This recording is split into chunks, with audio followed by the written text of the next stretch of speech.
portion of the ticket that you were handed when you came in, handed to staff who are walking up and down the aisles. Is that clear so far? The bottom portion of your ticket? The bearer of this ticket is not guaranteed that their number will be drawn. I, the moderator, will randomly draw 5 tickets at a time. Now, if your name and number are called, please make your way to one of the microphones where staff will be on hand to assist you. And there's one here and on this side of the room as well. Is there another? And then there's one up in the mezzanine. Okay. So whatever microphone you are closest to, make your way to there once I call those 5 names. Okay. You must be present when your number is called. If not, we'll just move on to the next number and name. Now, you'll have 2 minutes to ask your question.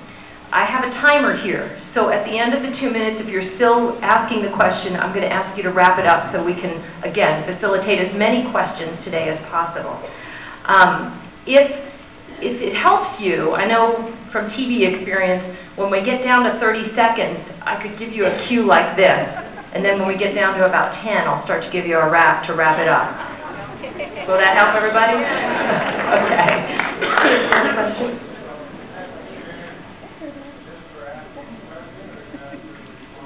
No, that's just for asking the question.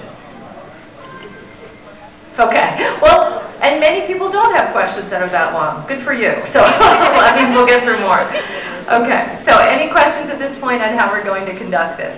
I'll call the 5. I'll draw the 5 names and numbers. You'll go to your respective microphones, and then we'll begin. Okay?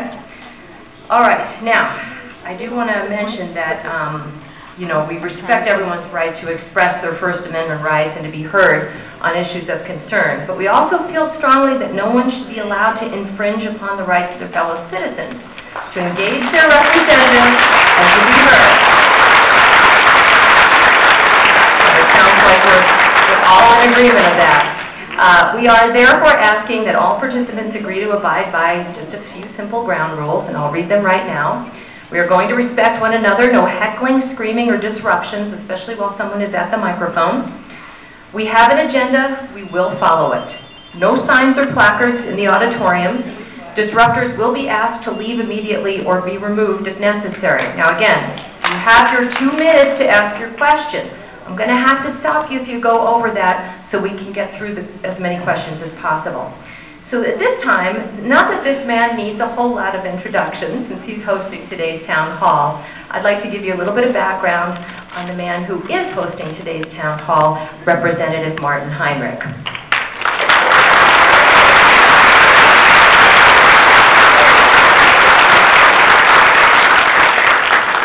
In the initial weeks after United States Representative Martin Heinrich was elected, he was elected both class president of the 111th Congress freshman class and also regional whip for New Mexico, Arizona, and Texas, both pivotal roles and very key to New Mexico's 1st congressional district. Martin has also co-sponsored various legislative measures, including significant increase of renewable energy in the country's energy portfolio, a bill that made the child tax credit refund available to working-class families for the next 5 years, a resolution that ended the 2010 $4,700 automatic pay hike for members of Congress in lieu of the economic downturn, a bill to reform financing of congressional elections, and several bills in support of New Mexico's veterans and their families. Prior to being elected to Congress, Martin served 4 years as an Albuquerque city councilor and was elected city council president by his peers. He also served as the state of New Mexico's Natural Resources trustee. Martin derives his inspiration and passion for public service from his working-class upbringing, his wife Julie, 2 sons, Carter and Micah, and the community of New Mexico's 1st congressional district that his family calls home. With that, I'd like to introduce Representative Martin Heinrich.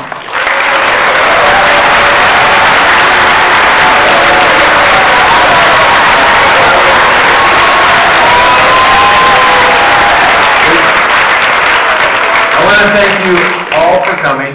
I especially want to thank Dr. Behill, Dr. Richards, Mr. Gessing, and Augusta Myers for moderating. I really want to thank UNM for their graciousness and all the folks at UNM Police and APD who are helping out today.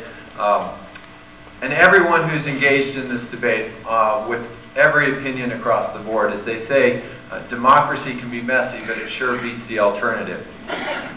We are here because we have a healthcare system that has been struggling for some time. We tried to deal with this back in the early 90s, and we're not successful, and that system has become more unsustainable, more unstable, higher cost, fewer insured. And I believe we have a historic opportunity right now to fix some of those issues.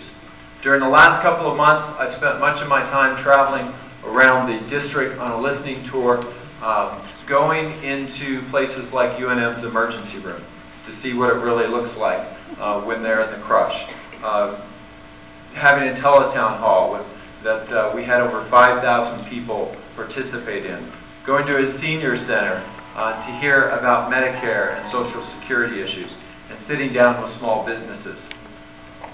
These things were critical to understand how some of these policy decisions that are going to be in front of us will impact New Mexico. And I heard a lot of stories from individuals. People like Chris Davis, who's an electrician with a 7-year-old son, who makes too much to qualify for any aid, any help in insurance, but not enough to actually pay for insurance for he and his son. For Bernice Romero, who I think is actually in the audience today. Stand up, Bernice. Who has struggled on a fixed income as a retired senior to pay for necessary carpal tunnel and knee treatments. And people like Jan Stevenson, who is a small business owner, who has seen the cost of premiums outpace what she and her employees can afford. And finally, he's not a constituent, but I spent a lot of time talking to my dad in the last week, who is on Medicare and just had heart surgery and is doing great. So, you know, one of the things I would say is that if we continue on the current course, it will not be sustainable. We currently spend 18% of our gross domestic product on health care, almost 1 out of every $5. And if we don't change that in the upcoming decades, we could see it be 1 out of every 3. Our premiums have doubled since the year 2000, and yet our wages are flat. You might wonder why our wages are flat. Small businesses continue to pay substantially more for their employees than larger businesses, typically 18%. And seniors continue to fall into the donut hole and not always be able to afford the prescription drugs that should be covered under their Medicare Part D. As we try to reform some of these issues, I would like to see us try to adhere to some principles that I believe will be good for New Mexico and good for my constituents. We need stability. That means financial stability, but it also means if you lose your job, you should still have access to health care, and that you shouldn't get stuck in a job just because you're dependent on that health care. We need